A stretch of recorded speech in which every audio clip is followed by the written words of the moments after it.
বহুবিবাহ এবং লাভ জিহাদ সংক্রান্ত বিষয়ে কড়া শাস্তির প্রস্তাব। আরও এক বিজেপি শাসিত রাজ্যে পাশ হয়ে গেল অভিন্ন দেওয়ানি বিধি আইন। বিয়ে, উত্তরাধিকার, লিভ ইনের ক্ষেত্রে সবার জন্য এখন থেকে এক আইন। টানা 7 ঘন্টা বিতর্কের পর ইউনিফর্ম সিভিল কোড ইউসিসি বিল পাশ হলো গুজরাটে।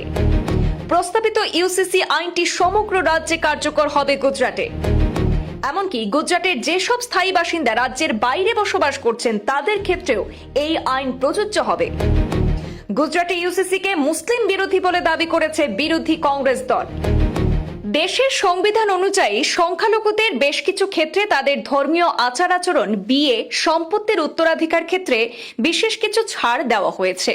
কিন্তু বিজেপির দাবি, এক দেশে ভিন্ন নিয়ম কেন? তাদের বক্তব্য, এক দেশ এক কানুন হবে। এবার প্রধানমন্ত্রী নরেন্দ্র মোদী এবং স্বরাষ্ট্রমন্ত্রী অমিত শাহ নিজের রাজ্য গুজরাটে পাশ হয়ে গেল অভিন্ন দেওয়ানি বিধি।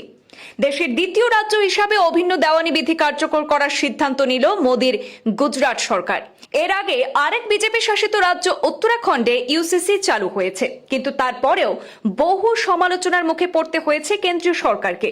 বর্তমানে ফের একবার সেই জল্পনা শুরু হতেই ভিন্ন প্রতিক্রিয়া উঠে আসছে বিভিন্ন রাজনৈতিক মহল থেকে। গুজরাটের মুখ্যমন্ত্রী ভূপেন্দ্র প্যাটেল গতকাল দিনের শুরুতেই গুজরাট বিধানসভায় সেই বিলটি পেশ করেছেন। প্রায় ঘন্টা 7 আলোচনার পর বুধবার অভিন্ন দেওয়ানি বিধি বিল পাশ করিয়ে নিয়েছে গুজরাটের বিজেপি সরকার। গুজরাটে ইউসিসি বিল পাশ হওয়ার পর লিভ ইন সম্পর্কের ক্ষেত্রে এখন থেকে নথিভুক্ত করা বাধ্যতামূলক এবং সম্পর্ক শেষ করতে হলেও আনুষ্ঠানিকভাবে ঘোষণা দিতে হবে। বহু বিবাহ নিষিদ্ধ। কোনো ব্যক্তি তার স্বামী বা স্ত্রী জীবিত থাকা অবস্থায় দ্বিতীয় বিয়ে করতে পারবে না। বিয়ের বৈধতার ক্ষেত্রে বিয়ের সময় যদি কোনো পক্ষেরই আগের স্বামী বা স্ত্রী জীবিত না থাকে, তবেই সেই বিয়েকে এই আইনের অধীনে বৈধ বলে গণ্য করা হবে।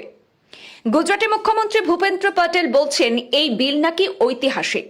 কেন্দ্রীয় স্বরাষ্ট্রমন্ত্রী অমিত শাহ একইভাবে বিলটিকে ঐতিহাসিক বলে দাবি করছেন।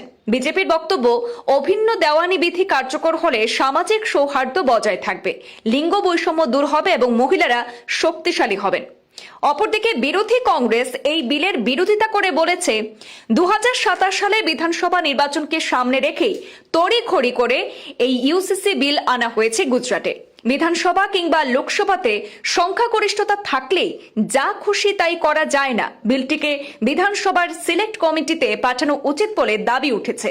তাদের অভিযোগ যে এই দেশ গণতান্ত্রিক দেশ, এখানে জনগণই শেষ কথা বলবে।